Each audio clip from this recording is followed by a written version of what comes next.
The warm morning sunlight streamed through the windows of the United Nations building in New York as Admiral Taiwan walked through its halls, his polished shoes clicking against the marble floor.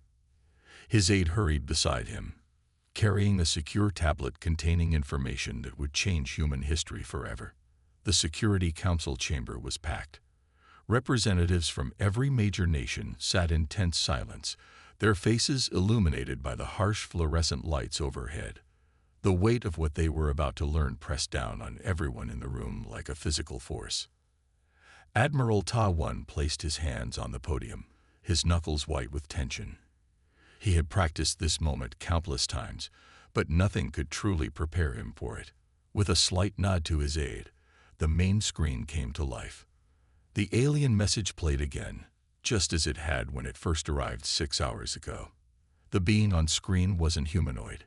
It had gray-blue skin that seemed to shimmer like polished metal, with 4 eyes arranged in a diamond pattern. When it spoke, its words were translated by an AI system that had taken the world's best computers hours to decode. "People of Earth," the creature had said, its voice eerily smooth and artificial through the translation. "I am High Commander Ryu of the Ryukan Empire. Your world now falls within our sphere of influence. Submit to our authority, or face the consequences of defiance. You have 48 Earth hours to comply." The message ended, leaving the chamber in stunned silence. Admiral Taiwan looked out at the faces before him, some shocked, others angry, a few showing the first signs of fear. "Ladies and gentlemen," he began, his voice steady despite the trembling in his hands. "At 400 hours this morning, we detected a fleet of approximately 300 vessels entering our solar system. They are currently holding position beyond Mars' orbit. Our best estimates suggest their technology is at least 2 centuries ahead of ours." Questions erupted from the chamber. The Russian representative demanded to know about their weapons capabilities. The Chinese delegate wanted information about their defense systems. The American ambassador asked about possible diplomatic solutions. Admiral Taiwan raised his hand for silence. "What you're about to see comes from our deep space telescopes." The screen changed to show massive ships, each one larger than anything humanity had ever built. They gleamed like black diamonds against the stars, their hulls covered in patterns that seemed to absorb light rather than reflect it. "Their smallest vessel is approximately the size of an aircraft carrier," he continued. "The largest," he paused, letting out a heavy breath, "is roughly the size of Manhattan." In an underground facility beneath the Rocky Mountains, Colonel Jeho watched the Security Council meeting through a secure feed. Beside him, Dr. Songmai was already running simulations on a quantum computer, her fingers flying over multiple keyboards as data streamed across her screens. "Their energy signatures are off the charts," she muttered, more to herself than to Jeho. "But there's something odd about their shield harmonics. Look at these patterns." Jeho leaned closer, studying the complex wavelengths displayed on her screen. After 20 years in military intelligence, he had learned to trust his instincts. Something about the Ryukan's show of force felt wrong. Too theatrical, too focused on intimidation rather than efficiency. Back in New York, Admiral Taiwan was concluding his briefing. "They see us as insects," he stated, his voice carrying to every corner of the chamber. High Commander Ryu made that abundantly clear in subsequent communications. "They expect us to surrender without resistance, to simply bow down before their superior technology." The French representative stood up, her face pale but determined. "And what do you recommend, Admiral?" Taiwan allowed himself a small, grim smile. "While I stand here talking to you, Operation Silent Thunder is already in motion. Dr. Songmei's team has been analyzing their technology since the first signal came in. Colonel Jeho's special forces are being deployed to key positions worldwide. We're not as helpless as they think we are." In the Rocky Mountain facility, Dr. Songmei suddenly sat up straight, her eyes wide with excitement. "Jeho, look at this." She pointed to a particular sequence in the data. "Their shields, they're based on a completely flawed understanding of quantum mechanics.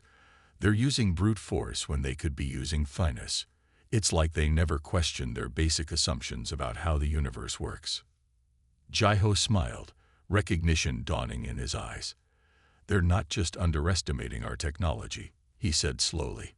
They're underestimating human creativity itself. As the sun set over New York, Admiral Taiwan made his final statement to the Security Council. We have two choices. We can submit, become slaves to an empire that sees us as nothing more than primitive animals, or we can show them exactly what happens when you back humanity into a corner. The vote was unanimous. Earth would not surrender. In orbit around Mars, High Commander Ryu received the news with amusement. These primitives actually thought they could resist. His second-in-command suggested immediate bombardment, but Ryu waved the idea away. Let them play at defiance, he said, his four eyes blinking in sequence. It will make their eventual submission all the sweeter. But in secret facilities around the world, humanity was already preparing its response. The Rican Empire was about to learn a harsh lesson about underestimating their prey. They weren't the first advanced civilization to think themselves gods, and if humanity had anything to say about it, they wouldn't be the last to fall from such heights. The clock was ticking, and the game was about to begin. But only one side knew all the rules, and it wasn't the one with the bigger ships. The factory floor hummed with activity as Kim Do-young walked between the rows of machinery, her clipboard held close to her chest. To any Rican observer, she appeared to be just another human supervisor ensuring production quotas were met. The aliens never questioned why she visited so many facilities across Asia. After all, humans were merely worker ants to them. Today's inspection was at a semiconductor plant in Busan. On the surface, it was manufacturing basic computer components for the Rican Empire's communication systems. The true work, however, happened 3 levels below ground. Do-young nodded to the Rican overseer as she passed, keeping her eyes appropriately downcast. Sub-Commander Han barely acknowledged her, his 4 eyes focused on a datapad showing production figures. She allowed herself a small smile once she was past him. The alien's arrogance made her job almost too easy. In the elevator, she pressed a sequence of buttons that looked random but followed a precise pattern. The car descended past the official underground levels and into a hidden complex. Here, the real work was taking place. "Report," she said as she stepped out into a bustling laboratory. Scientists and engineers moved with purpose, their faces lit by the glow of advanced holographic displays. Dr. Park, the lead researcher, approached with excitement barely contained in his voice. "We've successfully replicated their quantum processing architecture," he said, leading her to a workstation. "But we've improved it. Their design is like using a sledgehammer to crack a nut. All power, no finesse." Do-young studied the display showing their progress. Humans had been working on quantum computing before the invasion, but the Ryukan's arrival had accelerated their development by decades. Ironically, examining alien technology had shown them where their own theories had been more advanced. Above ground, Sub-Commander Han was composing his daily report to the fleet. "The humans continue to be surprisingly efficient workers," he noted. "Production exceeds expectations by 12%. Their compliance, while disappointing from a sporting perspective, is total." Han's report joined thousands of others flowing through the Rican communication network. None of their commanders noticed that the encryption protecting these transmissions was being steadily undermined. Human quantum computers, operating in secret facilities around the globe, were making progress that the Rican had deemed mathematically impossible. In another factory in Detroit, Do-young met with her American counterpart. The manufacturing floor appeared to be producing standard parts for Rican vehicles. The reality was more interesting. "We've cracked their propulsion systems," the American scientist whispered as they walked. "Their understanding of physics is advanced but rigid. They never thought to combine certain principles because they were too focused on their traditional methods." Do-young nodded, making notes on her clipboard. Similar reports were coming in from research cells worldwide. The Ryukan's technological advantage was real, but their innovation had stagnated centuries ago. They had stopped questioning, stopped exploring new possibilities. In orbit, the Recon fleet maintained its imposing presence. Regular patrols of smaller ships would enter the atmosphere, their crews confident in their absolute superiority.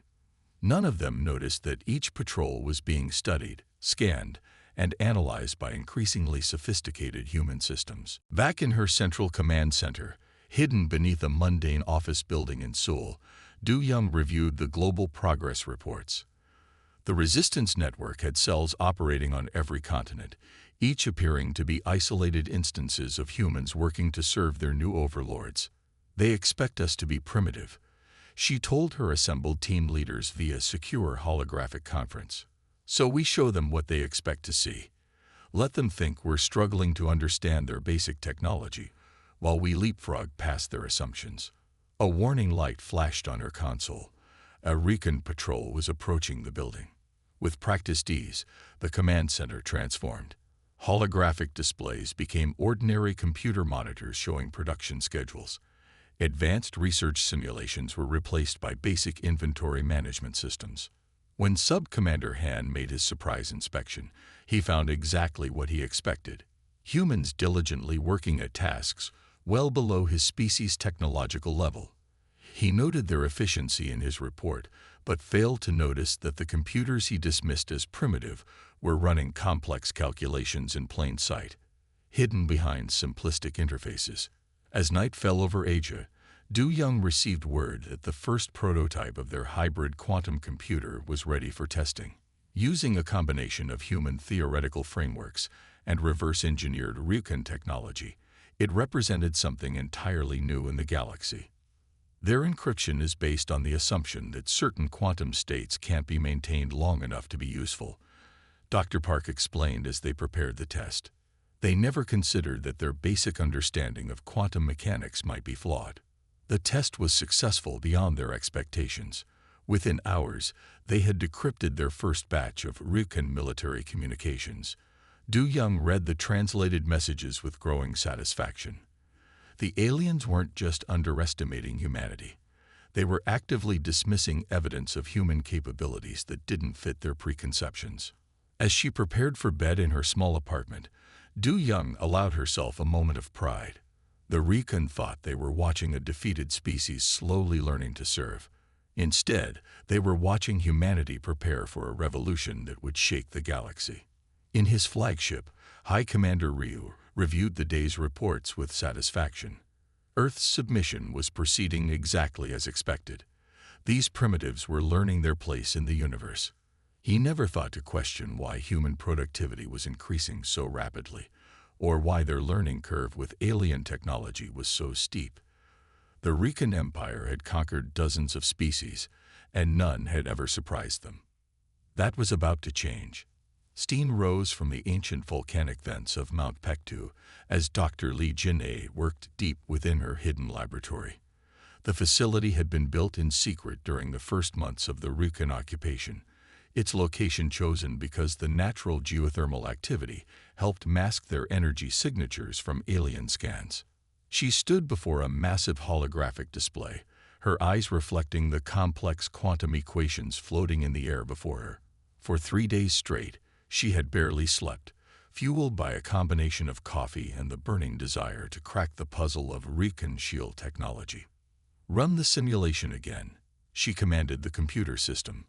"But this time, let's approach it from a completely different angle.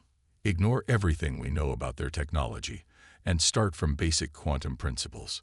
The computer hummed as it processed her request. Around her, other scientists worked at their stations, each focused on different aspects of alien technology.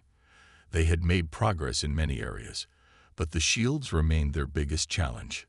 General Park arrived just as the new simulation completed its first cycle.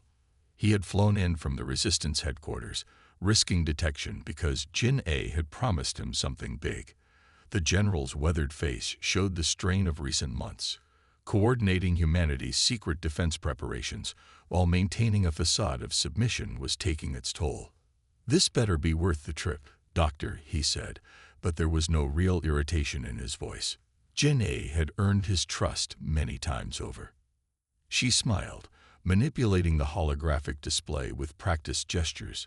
"Watch this," she said, pulling up two models side by side. On the left is how the Ryukin shields work. On the right is how quantum mechanics actually functions at the subatomic level. The general squinted at the complex patterns. "I'm not seeing it," he admitted. "Exactly." Jin A's excitement was palpable. "You're not seeing it because it's not there. The Ryukin shields are based on a fundamental misunderstanding of how quantum particles interact in higher dimensional space." She zoomed in on a particular section of the simulation. "They're using brute force to maintain quantum states, burning massive amounts of energy to force particles to behave the way they think they should. But look here." She highlighted a specific pattern. "Nature already provides a more efficient way to achieve the same result." In another section of the facility, Major Yoon was leading a different kind of breakthrough. His team of hackers had been recruited from around the world. Former cybercriminals, security experts, and programming prodigies. They worked in a room filled with hybrid computers that combined human and alien technology. Their entire network architecture is based on the assumption that no one could possibly decode their quantum encryption, Yoon explained to his team. "But thanks to Dr. Lee's breakthrough, we now understand why their quantum security is fundamentally flawed." One of his hackers, a young woman who had once breached the Pentagon for fun, looked up from her station. "It's like they built the most advanced castle in the universe," she said, but forgot that someone might dig under the walls. The team had already begun infiltrating lower-priority Ryukin systems. The aliens' overconfidence meant they often didn't bother checking for intrusions. Why would they, when their security was supposedly perfect? Back in the main lab, Jin-A was showing General Park the practical applications of her discovery. "We can't match their power output," she explained, "but we don't need to. A properly designed shield system, based on actual quantum mechanics, could be 10 times more effective while using a fraction of the energy." She activated a small demonstration device. A sphere of shimmering energy formed above it, similar to Ryukin shields but somehow more elegant. "Their shields are like using a sledgehammer to swat a fly. Ours will be like a perfectly timed finger snap." General Park watched as she fired a high-energy particle beam at the shield. The energy was absorbed and redirected with barely a flicker. "How soon can we scale this up?" "That's the best part," Jin-A said, her eyes shining. "We already have. The prototypes are being manufactured in those primitive factories. The Ryukin are so kindly letting us operate." Meanwhile, Major Yoon's team had made their own breakthrough. "We're in their primary communication network," he announced, his voice tense with excitement. "They'll never see us coming." A cheer went up from the hackers, quickly hushed. On their screens, Ryukin military data flowed past, their supposedly unbreakable encryption now as transparent as glass. General Park stood at the center of the lab, looking from Jin-A's shield demonstration to Yoon's successful hack. For the first time since the invasion, he allowed himself to smile. The Ryukin had made the oldest mistake in military history. They had underestimated their enemy. As he prepared to return to headquarters, Jin-A handed him a data crystal. "Everything we've learned about their weaknesses is in here," she said. "Their shields, their weapons, their communications. They're all based on the same flawed assumptions about how the universe works." The general nodded, tucking the crystal securely away. "Keep pushing," he told both teams. "The longer they think we're harmless, the more time we have to prepare." Above them, Mount Pektu continued to steam, hiding their activities from the Ryukin ships that regularly patrolled the skies. The aliens never thought to question why humans would build a research facility in such an inhospitable location. Their arrogance would be their undoing. The sleek Ryukin shuttle descended through Seoul's morning fog, its silver hull reflecting the risen sun. Inside the diplomatic complex, Captain Min adjusted his tie one final time, checking his reflection in the polished marble walls. The name tag on his uniform identified him as a low-level human liaison officer, exactly the kind of insignificant bureaucrat the Ryukin had grown used to dismissing. High Commander Ryu strode into the meeting hall, his 4 eyes scanning the assembled humans with barely concealed disdain. 6 months of occupation had only reinforced his species' belief in their superiority. The humans had been so compliant, so eager to please their new masters. "Let us begin," Ryu announced through his translator. "I trust you have the productivity reports ready for review." Captain Min bowed deeply, shuffling papers in a manner that seemed nervous and subservient. "Yes, High Commander. But first, might I show you something interesting we've discovered about your technology?" Ryu waved a hand dismissively. "If you must. Though I doubt primitives like you could have found anything worth my attention." Min smiled, pressing a small button on his watch. Throughout the building, hidden quantum generators activated simultaneously. The Recon Guard's personal shields flickered and died, their advanced weapons suddenly refusing to function. "Actually," Min said, dropping his submissive pose, "we found quite a few things worth your attention." Before Ryu could respond, the windows exploded inward. Special Forces troops in advanced combat suits, a hybrid of human and Recon technology, swung into the room. Their weapons fired strange pulses of energy that bypassed the aliens' remaining defenses completely. Across Seoul, similar scenes played out at every Recon installation. The aliens had concentrated their forces in predictable locations, never considering that humans might be capable of turning their own technology against them. In orbit, the Recon fleet received the first distress calls. Their communication systems, compromised months ago by Major Yoon's hackers, delivered the messages too late to be useful. By the time reinforcements arrived at each location, they found only disabled equipment and captured personnel. High Commander Ryu found himself secured to his own command chair, watching in disbelief as humans operated his supposedly superior technology with casual ease. Captain Min stood before him, no longer pretending to be a humble servant. "You know what your biggest mistake was?" Min asked, checking tactical updates on a holographic display. "You assumed that because we couldn't match your power, we couldn't understand it. You never wondered why we learned to operate your equipment so quickly." Around the world, the carefully planned rebellion unfolded with precision. Dr. Lee Jin-A's shield-breaking technology neutralized Recon defenses. Major Yoon's cyber warfare teams disabled their communications and navigation systems.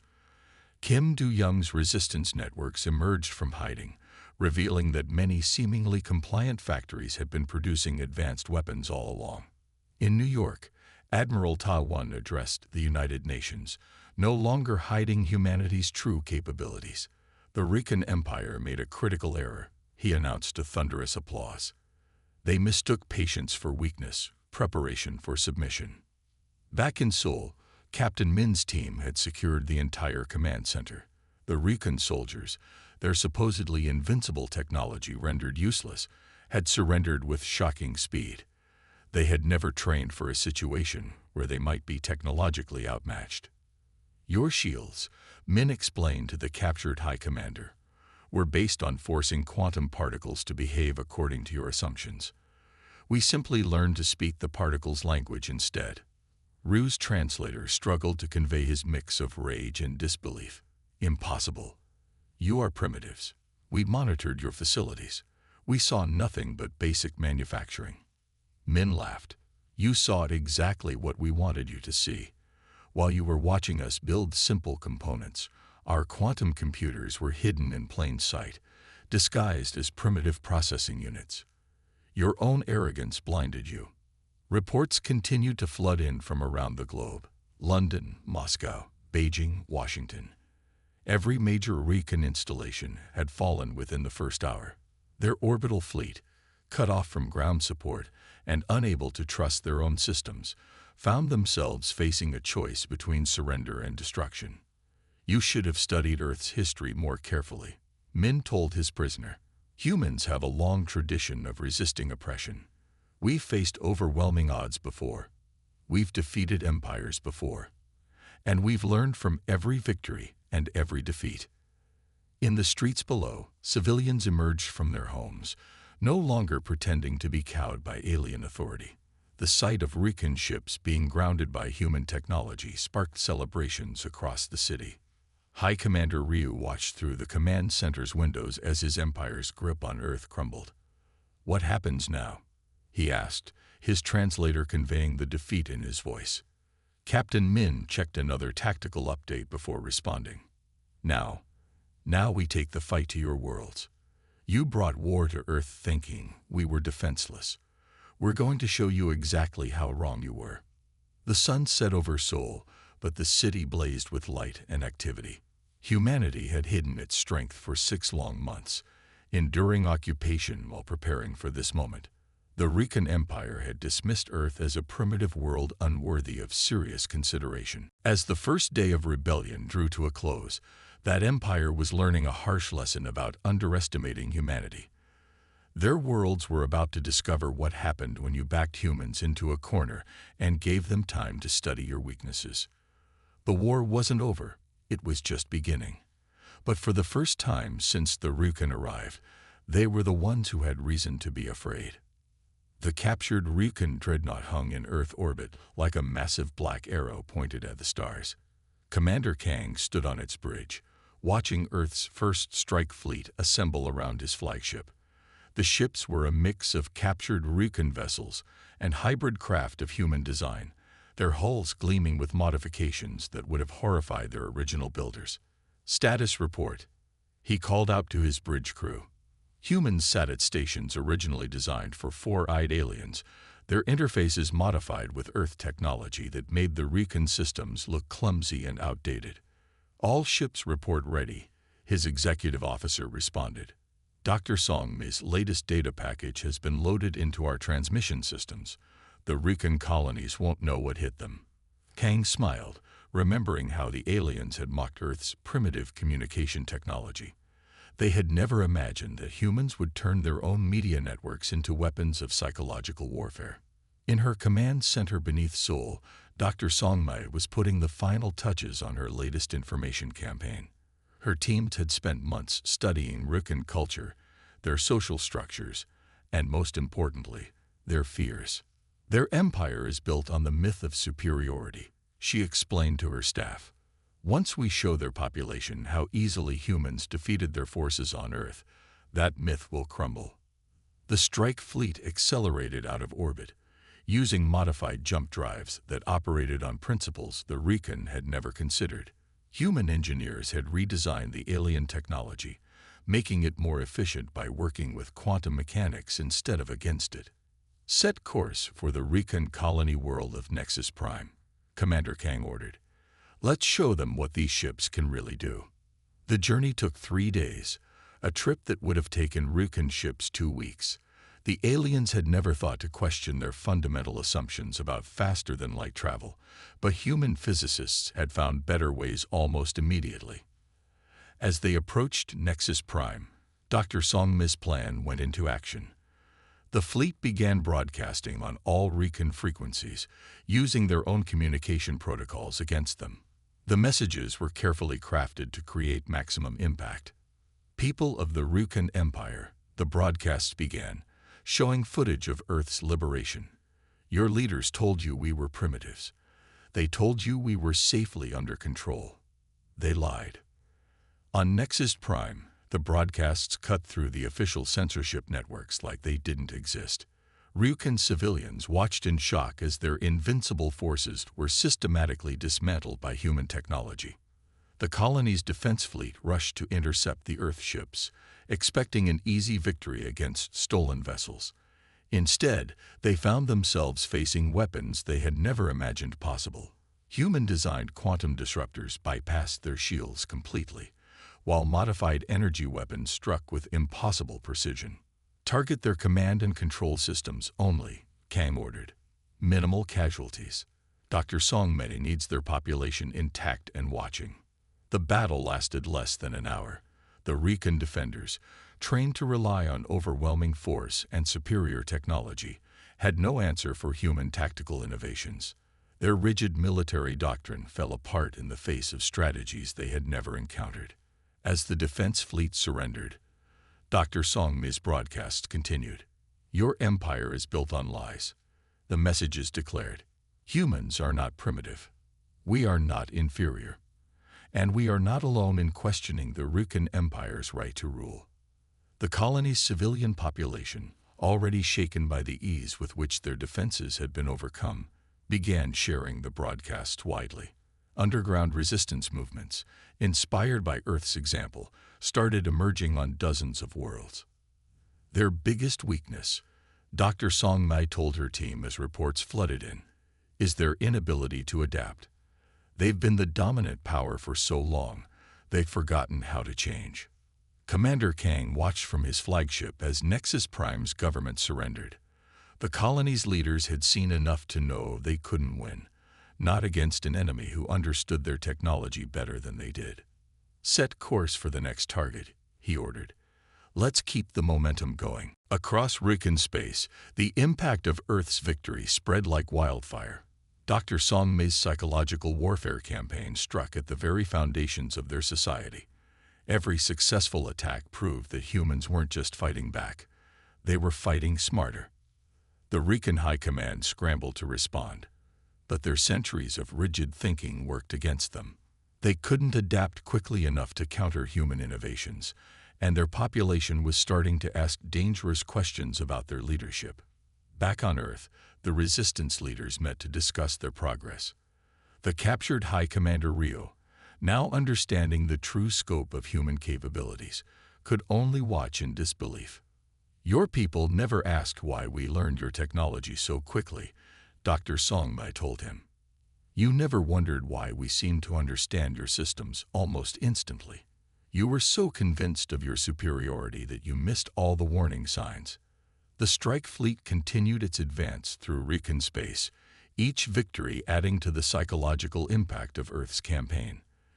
The empire that had dismissed humans as primitives was watching its authority crumble in the face of superior innovation and adaptability. Commander Kang's fleet grew as liberated colonies joined the cause, their ships modified with human improvements, their crews eager to prove themselves against their former masters. The stars themselves seemed to watch as humanity took its first steps into the galaxy not as conquered subjects, but as a force that would reshape the very nature of interstellar civilization. The Ryukan Empire had wanted to teach humans their place in the universe. Instead, they were learning a harsh lesson about the danger of underestimating those they considered beneath them. Alarms blared through the corridors of the Ryukan Imperial Palace on their homeworld of Ryuk Prime. The High Council gathered in their ancient chamber, their four eyes blinking rapidly in distress as reports of another colony world's fall appeared on their displays. Colonel Jaiho's guerrilla forces had struck 3 systems simultaneously. The Ryukan military, trained for centuries in rigid formation warfare, had no answer for his constantly shifting tactics. Their mighty fleets found themselves fighting shadows while human strike teams disabled their key installations. "Impossible." Council Elder Mac slammed his fist on the ornate table. "How are these primitives defeating our best commanders? They were nothing but savages months ago." The truth was spreading across their empire faster than they could contain it. Dr. Song Mei's information warfare teams had turned the Ryukan's own communication networks against them. Every defeat was broadcast in real time, every surrender shared instantly across thousands of worlds. On the colony world of Haven's Gate, Colonel Jaiho watched his latest operation unfold. Human ships, modified with technology the Ryukan had never imagined possible, danced through their enemies' formations. Their weapons struck with surgical precision, disabling rather than destroying. "We're not here to annihilate them," Jaiho reminded his commanders. "We're here to show them they're not as superior as they thought." The Ryukan defenders fought bravely but hopelessly. Their tactics, unchanged for centuries, were useless against enemies who refused to follow the traditional rules of space combat. Human vessels would appear from unexpected vectors, strike critical systems with pinpoint accuracy, and vanish before the Ryukan could mount an effective response. Back on Ryuk Prime, riots had broken out in major cities. The population, raised on stories of their species' innate superiority, struggled to process the reality of defeat after defeat. Dr. Songmi's broadcasts showed humans not as primitives, but as equals who had surpassed their oppressors. Look at how they've improved our technology, one Rican scientist declared in a viral message. They didn't just copy our designs, they understood them better than we did. We stopped questioning, stopped innovating, but they never did. A high council ordered a media blackout, but it was too late. The truth spread through personal communications, through smuggled data crystals, through countless small acts of defiance. The empire that had stood for 1,000 years was crumbling from within. Colonel Jaiho's forces advanced methodically through Rican space. Each victory brought more defectors, colony worlds that saw the future more clearly than their central government. Many surrendered without firing a shot, their populations already turned by Dr. Songmi's relentless information campaign. Your empire fell long before we arrived, Jaiho told a captured Rican admiral. It fell the moment you stopped believing you could be wrong. Humanity never had that luxury.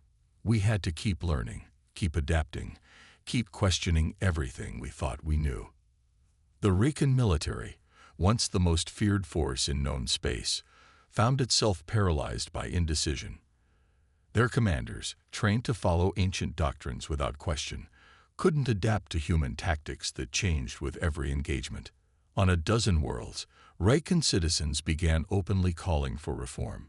They had seen how humans had improved their technology, how Earth's forces fought with precision instead of brute force. The myth of Rican superiority was dissolving in the face of undeniable evidence. Send another fleet, Council Elder Mac demanded, but the military commanders shifted uncomfortably. Our ships are deserting, one admitted. Entire battle groups are refusing orders. They've seen what happened to those who fought the humans. They've seen how our own technology turns against us. Dr. Songmi's latest broadcast reached even the Imperial Palace itself.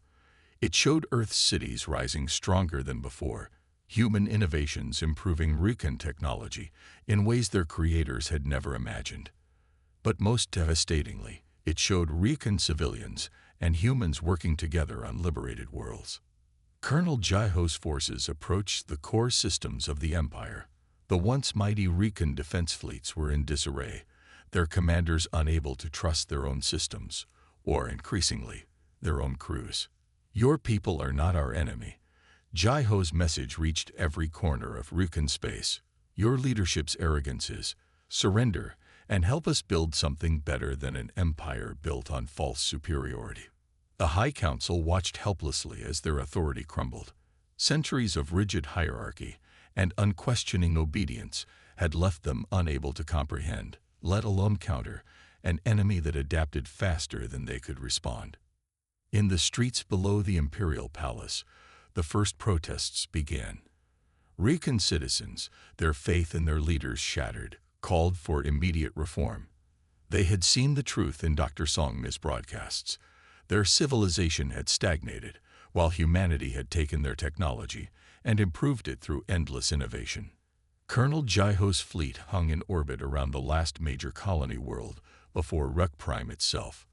The planet's governor, seeing the writing on the wall, transmitted a simple message: we surrender. Teach us what you've learned. The Rican Empire, which had dismissed Earth as a primitive backwater, was learning the hardest lesson of all. True strength lies not in believing in one's superiority, but in never stopping to question, learn, and grow. The path to their homeworld now lay open, and humanity's forces advanced not as conquerors, but as teachers of a lesson that would reshape galactic civilization forever. The combined Earth fleet emerged from hyperspace above Ruk Prime, their ships casting long shadows across the cradle of the Rican Empire.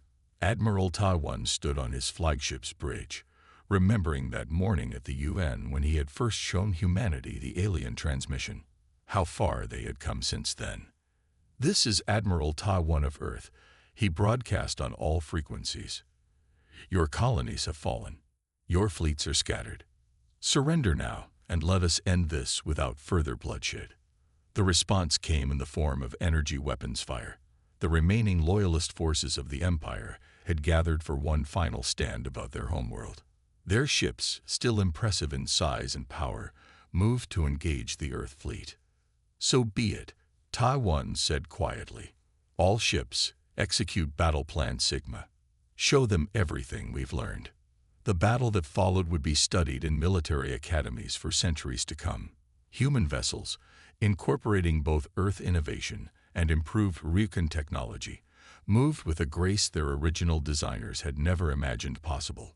Their weapons struck with surgical precision, guided by targeting systems that worked with quantum mechanics instead of against it. On the surface of Ryuk Prime, the population watched in awe as their supposedly invincible defenders were systematically dismantled. Dr. Song Mei's information warfare campaign had prepared them for this moment, but seeing it firsthand was different. "Look how they fight," one Rican civilian commented to his children. "Not with brute force, but with understanding. They learned our technology and made it better." The battle raged for 3 days. The Loyalist forces fought bravely but hopelessly, their rigid tactics useless against human adaptability. One by one, their mighty ships were disabled or forced to surrender. On the 3rd day, the Rican High Council finally accepted reality. Their surrender message was brief. "We yield to the better species, not in technology, but in wisdom." Admiral Taiwan landed at the Imperial Palace, the same building where the order to invade Earth had been given months ago. The symbolism was lost on no one. The peace negotiations that followed would reshape galactic civilization. Kim Do-young, who had helped coordinate Earth's resistance, took the lead in establishing the new Galactic Council. "We're not here to rule," she told the assembled representatives of both species. "We're here to learn from each other's mistakes. The galaxy is too vast for any one species to claim superiority." The reforms came swiftly. The Rican, humbled by their defeat, proved eager students of human innovation. Their rigid society began to change, incorporating Earth's spirit of questioning and adaptation. Together, they established the Intervention Prevention Protocol, a set of laws designed to protect developing civilizations from interference until they were ready for galactic contact. The Ryukans' greatest mistake wasn't their invasion, Kim Do-young wrote in her memoirs. It was their certainty that they couldn't be wrong. They thought they were gods, but humanity has been toppling gods since we first learned to tell stories. Earth's influence spread through the galaxy, not through conquest, but through innovation. Human adaptability, combined with Rican resources and technology, led to advances that neither species could have achieved alone. Admiral Taiwan retired to a quiet life on Earth, but he kept a piece of Rican technology on his desk, their original ultimatum device. It served as a reminder that underestimating any species was a fatal mistake. The new Galactic Council headquarters was built in orbit around Earth, a symbol of how far both species had come. Its design combined Rican grandeur with human innovation, a physical representation of their new partnership. Years later, when other spacefaring races were discovered, they found not an empire but a partnership of equals. The lesson of the Rican War had been learned well. True strength lies not in claiming superiority, but in admitting there is always more to learn. And on distant worlds, when young Rican asked why their once mighty empire had fallen, they were told the story of humanity, not as a tale of defeat, but as a lesson in the danger of certainty and the power of adaptation. The universe, it turned out, had more stories to tell.